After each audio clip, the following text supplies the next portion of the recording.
हाँ जी बच्चे, तो आपका जो ये सब्जेक्ट है web application development using PHP, आवाज आ रही है ना? Yes sir. Yes sir. ठीक है, यानी कि आपने एक वेब एप्लीकेशन बनानी है जिसमें आप पीएचपी की हेल्प ले सकते हो। नंबर ऑफ ऑप्शंस हैं वैसे हमारे पास, पाइथन भी होती है, जावास्क्रिप्ट भी होती है, ठीक है ना। उनके बेस पर भी आप एक वेब एप्लीकेशन डेवलप कर सकते हो। तो इसमें हम आपके सिलेबस के अकॉर्डिंग हमारे पास क्या है, पीएचपी है। तो पीएचपी के थ्रू आप कैसे एक वेब एप्लीकेशन बना सकते हैं, ठीक है ना। जैसे आपके सब्जेक्ट में पहले भी था, शायद फोर्थ सेम में होगा, कि आपने HTML, DHTML, CSS वगैरह के बेस पर भी वेब पेज बनाए थे, ठीक है ना। तो उसमें और इसमें ये क्या डिफरेंस है, वो मोस्टली स्टैटिक होते हैं, ये एक स्क्रिप्ट के बेस पर काम करते हैं।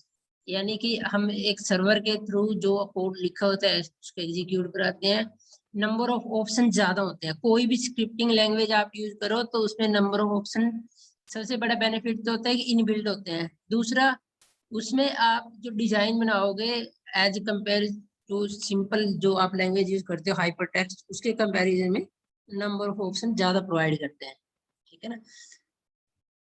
तो पहला टॉपिक है आपने, हम वेब एप्लीकेशन होता क्या है, कि जैसे कि अब सारा काम ऑलमोस्ट आप देखते हो इंटरनेट के थ्रू होता है, ठीक है ना। ई कॉमर्स यूज की जाती है, या जो भी है ना, अमेजोन है, फ्लिपकार्ट है, इस टाइप से। तो वो क्या करते हैं, एक तरह से वेब एप्लीकेशन का यूज करते हैं, कि उन्होंने अपना एक एप्लीकेशन डेवलप किया हुआ है। चलो वो बात अलग है, उन्होंने साथ में एंड्रॉइड के लिए भी एक ऐप बनाई है, आप वहां पर भी एक्सेस कर सकते हो उसको। तो जैसे जैसे इंटरनेट बढ़ता है, टेक्नोलॉजी बढ़ रही है, तो सारा काम ऑनलाइन ही होता है। आजकल हम भी ऑनलाइन ही क्लासेस लेते हैं, है ना। तो ये किसकी हेल्प से, इंटरनेट। यानी कि आप जब हम ऑनलाइन की बात करते हैं तो आपके पास इंटरनेट की कंडीशन है कि होना चाहिए ना, मैंडेटरी है। एक अच्छी आपके पास बैंडविड्थ हो ताकि आपकी कनेक्टिविटी ब्रेक ना हो। चलो क्लासेस वगैरह है उसमें चल जाता है, बट एज ए बिजनेस की बात करें तो कनेक्टिविटी बड़ी मैटर करती है, कि आप जो सर्विस प्रोवाइड करते हो क्लाइंट्स को, तो वो कभी ब्रेक नहीं होनी चाहिए बीच में, है ना। आपका अ, जो भी आप सर्विस प्रोवाइड करते हो तो वो 24 आवर्स ऑन रहना चाहिए। तो उसके लिए है कि आपके पास इंटरनेट है। तो इंटरनेट के बेस पर हम क्या डेवलप करते हैं, एक वेब एप्लीकेशन आपने बनाई है किसी स्क्रिप्टिंग लैंग्वेज में, ठीक है ना। कोई भी ऐप या सॉफ्टवेयर को हम क्या बोलते हैं, एक प्रोग्राम। तो वैसे ही एक वेब एप्लीकेशन भी क्या एक प्रोग्राम है, जो एक कंप्यूटर पे रन होता है with the help of a web server. और जो उसके यूजर होते हैं वो with the help of a internet, और यू कैन से कि they can access the data by using web browser. भी आप भी कोई भी इंटरनेट पे किसी वेबसाइट को एक्सेस करते हो तो वेब ब्राउजर से ही करते हो, ठीक है ना। वो बात अलग है कि कोई गूगल क्रोम को यूज करता है, ठीक है ना, कोई फायरफॉक्स को यूज करता है, कोई इंटरनेट एक्सप्लोरर को यूज करता है, तो अलग अलग है, ठीक है ना। कि आप, बट एक कंडीशन है कि मैंडेटरी है, आपके पास एक वेब ब्राउजर होना चाहिए।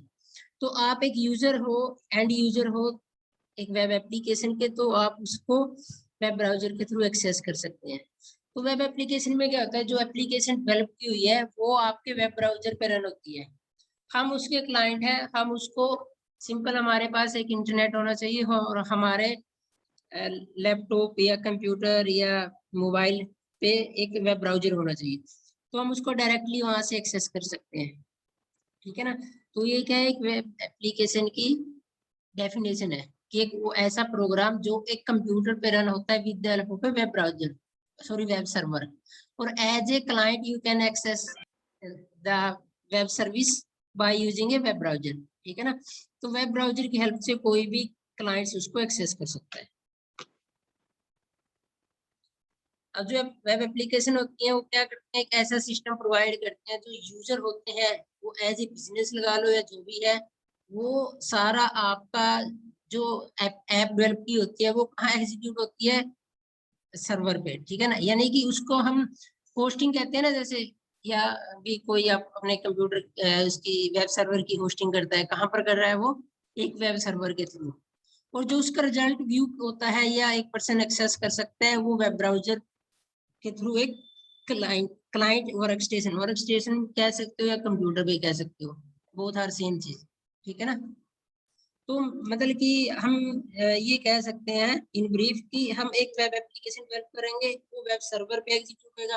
कोई भी आपने लॉजिक डेवलप किया हुआ है, ठीक है ना, जैसे आपने कोई प्रोग्राम बनाया या फिर एक फॉर्म डेवलप किया हुआ है, तो जो भी आपने लॉजिक लगा के उस फॉर्म को बनाया है, या कोई 2 नंबर से इनपुट देने से आपको जो आउटपुट मिलती है, वो एग्जीक्यूट हमेशा वेब सर्वर पर ही होती है। उसका रिजल्ट हम वेब क्लाइंट, ठीक है ना, यानी कि एज ए क्लाइंट शो होता है हमें, ठीक है। यानी कि कोई भी काम होएगा वो वेब सर्वर पर ही होएगा, कोई भी एग्जीक्यूशन होएगी आपकी वेब सर्वर पे होएगी। वेब सर्वर के विदाउट आपकी स्क्रिप्ट लैंग्वेज एग्जीक्यूट नहीं हो सकती, ये कंडीशन है, ठीक है ना। यानी कि एक वेब एप्लीकेशन को एक प्लेटफॉर्म चाहिए जहां वो एग्जीक्यूट हो सकती है, वो क्या है, एक वेब सर्वर। और हमें उसको कब देख सकते हैं एज ए क्लाइंट, जब उसकी एग्जीक्यूशन कंप्लीट हो जाए, ठीक है ना। कई बार क्या होता है, हम कोई वेबसाइट को एक्सेस करते हैं या किसी वेब सर्विस को, तो दिखा देता है ना कि सर्वर डाउन है। सर्वर डाउन मीन जो उसका वेब सर्वर है जो उसको एग्जीक्यूट कराता है, जो उसको एक प्लेटफॉर्म प्रोवाइड करता है जिसके बेस पर उसकी एग्जीक्यूशन कंप्लीट होती है, वही काम नहीं करता, तो हमें उसका आउटपुट कहाँ से दिखाई देगा, ठीक है ना। या आपने देखा होगा कई बार हम फॉर्म अप्लाई करते हैं, तो जो लास्ट डे होते हैं ना फॉर्म अप्लाई करने के, तो वो उनमें वो वेबसाइट बड़ी डाउन हो जाती है, ठीक है ना, क्योंकि उस पर नंबर ऑफ रिक्वेस्ट बहुत ज्यादा जाती हैं। तो ये क्या है कि एक वेब सर्वर की हेल्प से हम कोई प्रोग्राम को एग्जीक्यूट कराते हैं, ठीक है ना। वैसे प्रोग्राम आप एक सिंपल कंप्यूटर पर भी एग्जीक्यूट करा सकते हो, बट क्या कंडीशन अलग अलग होती हैं, क्योंकि वो एक ऐसा प्रोग्राम बनाया गया है जो इंडिपेंडेंट एग्जीक्यूट होता है। जैसे आपने पहले लैंग्वेज पढ़ी होंगी C++, है ना, या अब के टाइम में आपके पास जावा है शायद। तो जो आप प्रोग्राम बनाओगे ना, वो इंडिपेंडेंटली एग्जीक्यूट होते हैं, उनको किसी थर्ड प्लेटफॉर्म की जरूरत नहीं होती, सिर्फ एक सॉफ्टवेयर की जरूरत होती है जिसमें आपने उसको डेवलप किया है। और वो पोर्टेबल होते हैं, आपने लैब में काम किया, आपने उसको मेल किया या आपके पेन ड्राइव में ले जाते हो, तो आप अपने घर पे जाके भी उसको एग्जीक्यूट करा सकते हो। तो उसको कोई ऐसा सर्वर अलग से नहीं चाहिए था, ठीक है ना, कि वो आपकी लैब में तो सर्वर था बट आपके कंप्यूटर या लैपटॉप पे नहीं है, तो उसकी एग्जीक्यूशन नहीं होगी। तो वो क्या होती है, प्रोग्रामिंग लैंग्वेज होती है, ठीक है ना। वो प्योर प्रोग्रामिंग लैंग्वेज होती है, सिर्फ उनको एक जिस प्लेटफॉर्म या सॉफ्टवेयर के थ्रू उसको डेवलप किया जाता है सिर्फ वही चाहिए। और वो ऑलमोस्ट सारी हार्डवेयर इंडिपेंडेंट भी होती है, किसी की मतलब की लैंग्वेज के लिए पर्टिकुलर ज्यादा अलग से कोई हार्डवेयर का पार्ट्स नहीं चाहिए, सभी सेम ही होते हैं ऑलमोस्ट, है ना। कि आपने अपने घर पे कोई सॉफ्टवेयर बनाया है, मान लो जैसे प्रोजेक्ट है आपका नेक्स्ट सेम में, तो आप अपने लैपटॉप पे या पीसी पे बनाओगे तो उसको यहाँ आके लैब में एग्जीक्यूट करके दिखा सकते हो। तो जो आप प्रोजेक्ट बनाओगे उसके लिए कोई अलग से कंडीशन तो होगी नहीं कि वो जो आपका आप वाले हार्डवेयर पे तो बन गया, अब आके लैब में एग्जीक्यूट नहीं होता, ठीक है ना।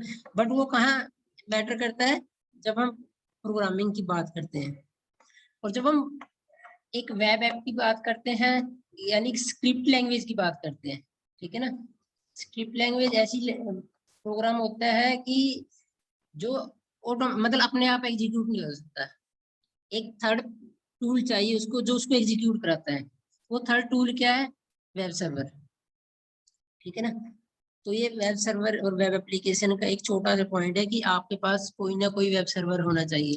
जैसे हम या आप भी अपने कंप्यूटर पे एक वेब सर्वर बना सकते हो, उसको बोलते हैं हम लोकल होस्ट, यानी कि कोई ना कोई तो है, वो वेब सर्वर एज ए आपके कंप्यूटर पे ही है, और उसकी रिक्वेस्ट आपके कंप्यूटर से आपके कंप्यूटर पर ही आती है, ठीक है ना। जो ऑनलाइन कनेक्टेड होते हैं, हमारी रिक्वेस्ट थ्रू इंटरनेट जाती है क्लाइंट से सर्वर के पास, बट आपका सर्वर भी वही है, आपका क्लाइंट भी वही है, तो इसलिए उसको लोकल होस्ट बोलते हैं कि आपने अपने लोकल कंप्यूटर पर ही उसको एज ए सर्वर भी बना लिया और एज ए क्लाइंट भी बना लिया। तो आप एक ऐसा प्रोटोकॉल होता है जो हमारी रिक्वेस्ट लेके जाता है। आप कभी भी कोई भी वेबसाइट या वेब ब्राउजर को एक्सेस करते हो, आप देखते हो HTTP लिखा आ जाता है ऑटोमेटिकली। आपने किसी साइट का नेम लिखा जैसे gmail.com, ऊपर एड्रेस बार में देखोगे आप ऑटोमेटिकली HTTP सेट हो जाता है ना। ये जो आप स्क्रीन पर देख रहे हो ये HTTP है, इसके साथ S नहीं लगा हुआ, हाइपर टेक्स्ट ट्रांसफर प्रोटोकॉल।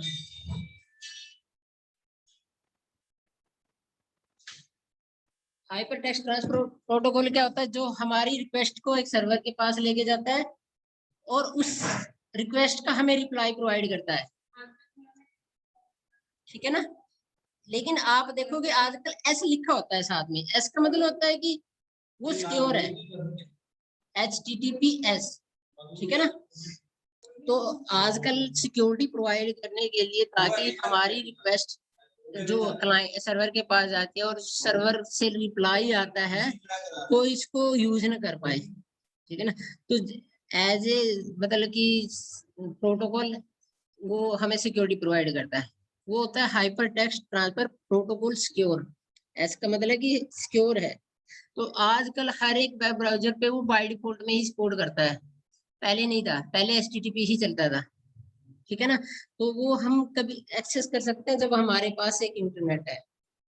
तो वेब सर्वर क्या मैनेज, इसको मैनेज करता है एप्लीकेशंस को, ठीक है ना।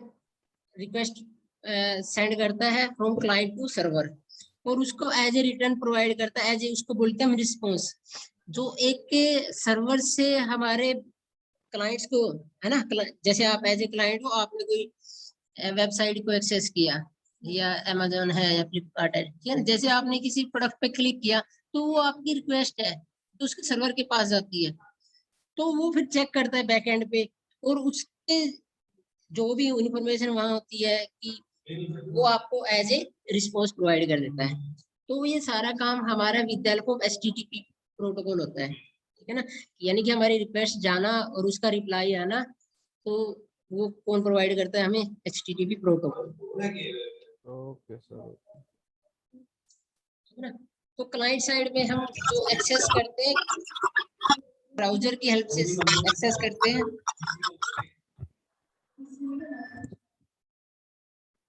ठीक है ना। यानी कि जब आप एज ए क्लाइंट यूज करोगे तो आपने एक वेब ब्राउजर का यूज करना है, ठीक है ना।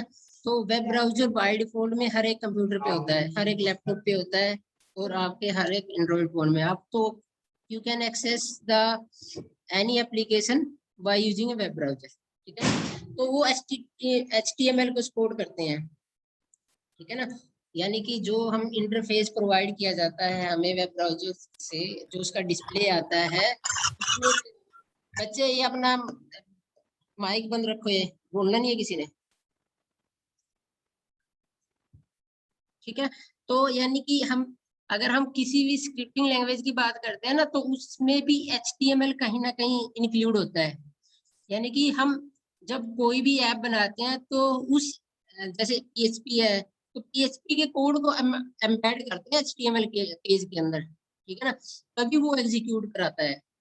क्योंकि जो हमारा वेब ब्राउजर है ना, वेब ब्राउजर सिर्फ HTML को जानता है, HTML, ये भी HTML, ये सारे इसी के पार्ट होते हैं, वो PHP को नहीं जानता, ठीक है ना। वो एग्जीक्यूट नहीं करा सकता PHP के कोड को। तो जो आपका PHP का कोड होता है या कोई भी और स्क्रिप्टिंग लैंग्वेज का कोड होता है, तो वो तो हमेशा सर्वर से एग्जीक्यूट होता है, इसलिए हमें इसमें सर्वर की जरूरत पड़ती है। तो आपके फॉर्म है, इमेज है, या ऑडियो वीडियो जो भी है, वो with the help of HTML page से ही हमें डिस्प्ले कराए जाते हैं, ठीक है ना। यानी कि HTML का भी रोल है कहीं ना कहीं जब आप एज ए वेब एप्लीकेशन को एक्सेस करते हो, ठीक है ना। वो एक्सेस करने के लिए हम कहाँ से एक्सेस करते हैं, वेब सर्वर से, वो थ्रू इंटरनेट होता है। अच्छा, एक वर्ड लिखा है इंट्रानेट, ठीक है ना, एक लिखा है इंटरनेट, दो वर्ड होते हैं, एक इंटरनेट एक इंट्रानेट। डिफरेंस बता देता हूँ, वैसे आपका हो सकता है ये जो नेटवर्क का सब्जेक्ट है उसमें भी आता हो ये टॉपिक। इंटरनेट होता है जो हम पब्लिकली कहीं भी एक्सेस कर सकते हैं, इंटरनेट हम पब्लिकली एक्सेस नहीं कर सकते, वो एक तरह से प्राइवेट नेटवर्क बनाया जाता है। फॉर एग्जांपल, हमारे जो डिफेंस है, डिफेंस के 3 पार्ट है ना, नेवी है, एयरफोर्स है, आर्मी है, या BSF वगैरह जो भी है। तो उन्होंने क्या किया, अपना खुद का इंटरनेट बना रखा है, ताकि कोई थर्ड पर्सन उनका नेटवर्क को एक्सेस न कर पाए, ठीक है ना। क्योंकि internet publicly all over the world free access है उसकी, इंटरनेट कोई नहीं एक्सेस कर सकता, उनकी खुद की लीज लाइन है। लीज लाइन मीन उन्होंने एक कनेक्शन बनाया है खुद के लिए, चाहे वो टावर के थ्रू है या सैटेलाइट के थ्रू है, या जो वायर होती है ऑप्टिकल फाइबर, उनके थ्रू उन्होंने कनेक्शन दिए हुए हैं। एक वर्ड होता है एक्स्ट्रानेट, यहाँ लिख देता हूं मैं, आपको पता चल जाएगा। एक्स्ट्रानेट का मीनिंग होता है जब एक से ज्यादा हमारे पास इंटरनेट होते हैं, जब वो मिलकर इकट्ठे काम करते हैं तो हम उसको एक्स्ट्रानेट बोलते हैं, ठीक है ना। जैसे इंटरनेट ना नंबर ऑफ नेटवर्क्स के कम्बिनेशन के बेस पर बनता है। तो अगर आपने एक्स्ट्रानेट बनाना है तो आपके पास एक से ज्यादा इंटरनेट होने चाहिए। जैसे मैंने डिफेंस का एग्जांपल दिया, मान लो आर्मी का इंटरनेट अलग है, नेवी का अलग है, एयरफोर्स का अलग है, तो उन्होंने जब एक दूसरे से कम्युनिकेट करना है तो they have to create a extranet, तो एक्स्ट्रानेट बनाएंगे, और एक्स्ट्रानेट के लिए उनके पास क्या होना चाहिए, इंटरनेट, ठीक है ना। तो ये डिफरेंस होता है इंटरनेट, इंट्रानेट और एक्स्ट्रानेट में, ठीक है ना। ये आपका जो नेटवर्क का सब्जेक्ट है, हो सकता है उसमें भी ये टॉपिक इंक्लूड हो, तो उसमें भी आपको देख लेना जैसे भी आप। आगे है बच्चे स्क्रिप्ट्स। स्क्रिप्ट्स क्या होती है, सेट ऑफ इंस्ट्रक्शन, ठीक है ना, है एक तरह से ये प्रोग्राम ही है। तो इसमें जो अगर हम एक प्रोग्राम या सॉफ्टवेयर की एक छोटी सी डेफिनेशन देते हैं ना, तो उसमें भी यही बोला जाता है सेट ऑफ इंस्ट्रक्शन, कि आपने एक प्रोग्राम बनाया है, उसमें अलग अलग मतलब एक से ज्यादा इंस्ट्रक्शन उसमें आपने यूज किए हैं, जो फॉलो करेंगी और आपको उसके बेस पर आउटपुट प्रोवाइड किया जाएगा जो आप इनपुट दोगे, ठीक है ना। तो जब हम वेब पेज की बात करते हैं तो स्क्रिप्ट क्या होता है, एक क्लाइंट और सर्वर साइड स्क्रिप्टिंग के बेस पर काम करता है, ठीक है ना। यानी कि आपके पास एक सर्वर भी होना चाहिए, आपके पास एक क्लाइंट भी होना चाहिए। तो क्लाइंट तो बाय डिफॉल्ट में नंबर ऑफ होते ही है, ठीक है ना। वेब जो सर्वर है वो होता है कि आपने main server side scripting develop की है या नहीं की है, यानी कि if you want to deliver a service तो आपको एक सर्वर साइड स्क्रिप्टिंग डेवलप करनी पड़ती है, ठीक है ना। भी क्लाइंट तो अपने आप बन जाता है ना जब आप सर्विस देते हो। जब सर्विस ही हम नहीं दे रहे तो हमारा क्लाइंट कौन होएगा, ठीक है ना। ये आपने जब सर्वर साइड स्क्रिप्ट ही नहीं बनाई तो क्लाइंट साइड स्क्रिप्ट बनाने का कोई बेनिफिट नहीं है। तो क्लाइंट साइड तो बाय डिफॉल्ट में वेब ब्राउजर की हेल्प से डेवलप हो जाती है, ठीक है ना।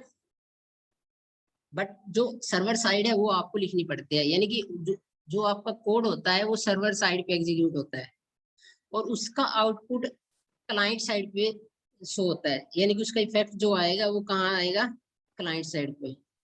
तो उसका छोटा सा एग्जांपल है कि जैसे इसने डाला हुआ है लोगोस वगैरह, मेनू, स्लाइड्स हो, होम, है ना, वेब पेज पे, या पीयू की वेबसाइट चेक करते हो, वहाँ कुछ नोटिफिकेशन वगैरह डिस्प्ले होते रहते हैं, वो ऑटोमेटिकली चलते रहते हैं, उनके लिए कोई पर्सन थोड़ी ना बैठा है कि अभी थोड़ी देर पहले ये नोटिस डाला था फिर ये डाल दो। वो एक बार उसको अपने अपलोड कर देते हैं और वो एग्जीक्यूट होते रहते हैं, ठीक है ना, अपने आप, जो टाइम उन पे डाला होता है, ठीक है ना, स्क्रॉल करने वाला टाइम। तो स्क्रिप्ट भी क्या है, प्रोग्राम है या सेट ऑफ इंस्ट्रक्शन है, ठीक है ना, जो किसी थर्ड है, मतलब कि जो कंप्यूटर का प्रोसेसर होता है, जैसे हम कहते हैं ना कि हमारे कंप्यूटर या लैपटॉप में कोई भी प्रोग्राम एग्जीक्यूट होता है तो वो प्रोसेसर की हेल्प से होता है, यानी कि प्रोसेसर उस पर प्रोसेसिंग करता है तभी आपका प्रोग्राम चलता है, ठीक है ना। जब आपका कंप्यूटर या लैपटॉप हैंग हो जाता है ना तो आपका प्रोसेसर प्रोसेसिंग करना छोड़ देता है, ठीक है ना। तो इसलिए कोई प्रोग्राम एग्जीक्यूट नहीं होता, चलता नहीं होता, ऊपर लिखा रहता है नोट रिस्पॉन्डिंग हर एक पे, यानी कि आपका प्रोसेसर उस टाइम प्रोसेसिंग प्रोवाइड नहीं करता उन प्रोग्राम को जो आपने ओपन किए हुए हैं। तभी बोलते हैं कि हमारा कंप्यूटर लैपटॉप वगैरह जो भी था वो हैंग हो गया है, ठीक है ना। तो स्क्रिप्ट लैंग्वेज लिखने के लिए आपके पास नंबर ऑफ ऑप्शन है, PHP, जावास्क्रिप्ट, पर्ल है, पीके है, पाइथन भी है, आजकल पाइथन बड़ी यूज होती है, ठीक है ना। बट जो C++ होती हैं ये एक लैंग्वेज होती हैं, ठीक है ना। इनमें अलग से स्ट्रक्चर डिफाइन होता है, कंबाइल्ड होते हैं, जैसे इनको पहले कंबाइल किया जाता है फिर इनका आउटपुट देखा जाता है, ठीक है ना। इनमें ये वो चक्कर नहीं होता जो आपकी स्क्रिप्ट लैंग्वेज होती है, ये डायरेक्ट सर्वर के पास आएगी, वो चेक करेगा कोड को और उसके एग्जीक्यूशन के बेस पे आपको आउटपुट दिखाई देगी। ऐसा भी हो सकता है कि आपने प्रोग्राम लिखा है, आपका लॉजिक काम नहीं करता, ठीक है ना। तो कुछ आपको कोड दिखाई, मतलब कुछ आउटपुट आपको दिखाई देता है, कुछ नहीं, वो लॉजिक पे डिपेंड करता है। बट जो क्या होते हैं, जो प्रोग्रामिंग लैंग्वेज होती है ना, उनमें क्या होता है कि पहले वो एक सीक्वेंशियल फॉर्म में एग्जीक्यूशन होती है उनकी, यानी कि आपने जो इनपुट दी है उसके बेस पर अगर प्रॉपर वहां पर है, जैसे होता है ना कि आपने जो वेरिएबल डिफाइन किए हैं उनकी वैल्यू भी चेक की जाती है, सारा कुछ होता है ना, फिर आपको आउटपुट देता है, तब हमें आउटपुट दिखाई देता है। तो इसमें इतना वो नहीं होता, और इनमें सबसे बड़ा बेनिफिट होता है कि इसमें ऑलरेडी इनबिल्ट फंक्शन बहुत बने होते हैं, जो कोई भी स्क्रिप्टिंग लैंग्वेज है, ठीक है ना। सी प्लस प्लस जावा है, इनमें बहुत कम होते हैं, मोस्टली हमें लिखना ही पड़ते हैं हर एक।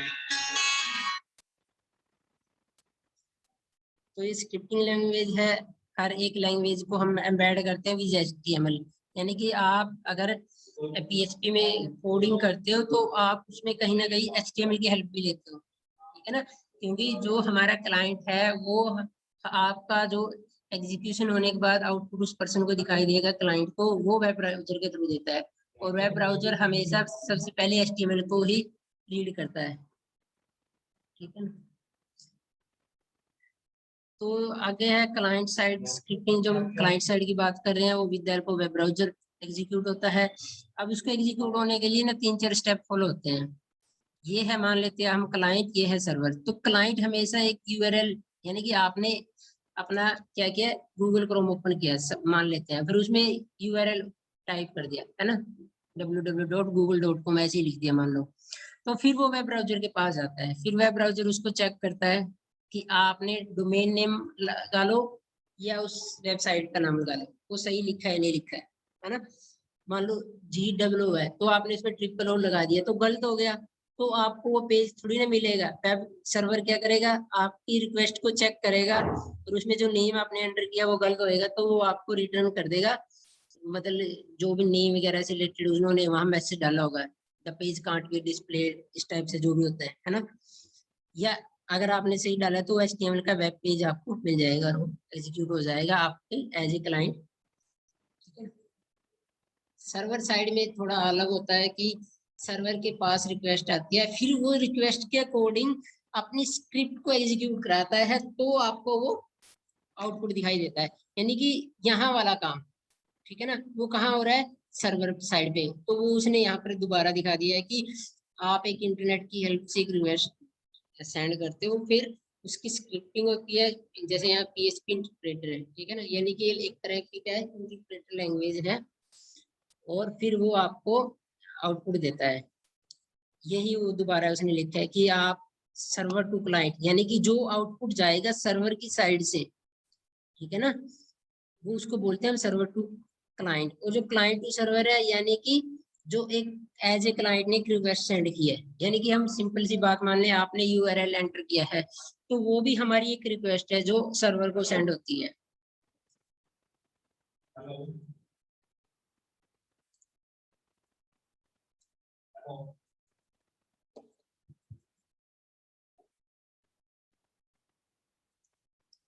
हाँ जी बच्चे, किसी को कुछ पूछना है?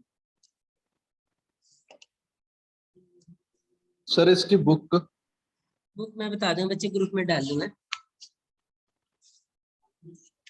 PHP के नाम से ही आती है, ठीक है ना, कल्याणी वालों की। इसकी सर फोटो भेज दोगे इस पे ग्रुप पे? हाँ हाँ बच्चे, मैं फोटो भेज दूंगा। Okay sir. अच्छा 1 मिनट रुको, मैं अटेंडेंस ले लेता हूँ, है ना।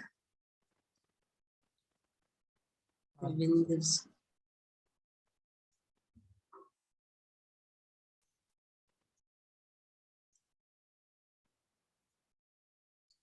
ये रविंद्र जीत, रो नंबर बच्चे 5 है आपका? Yes sir. यार अब की बार आपको 5 मिल रहा है क्या? हाँ जी सर। अच्छा लास्ट टाइम का है मेरे पास, तब आपका नहीं था, है ना, तब आपका कुछ और लास्ट टाइम का सर 23 था। अच्छा चलो ना, फिर मैं बोलता हूँ, आप लोग बता दो। Row number 1 2 3 4 5 Present, sir. 6, 7, 8, 9, Present, sir. 10, Present, sir. 11, 12, 13, 14, Present, sir. 13, 14, sir, 14. 13 कौन है? सपना आपका 13 है बच्चे?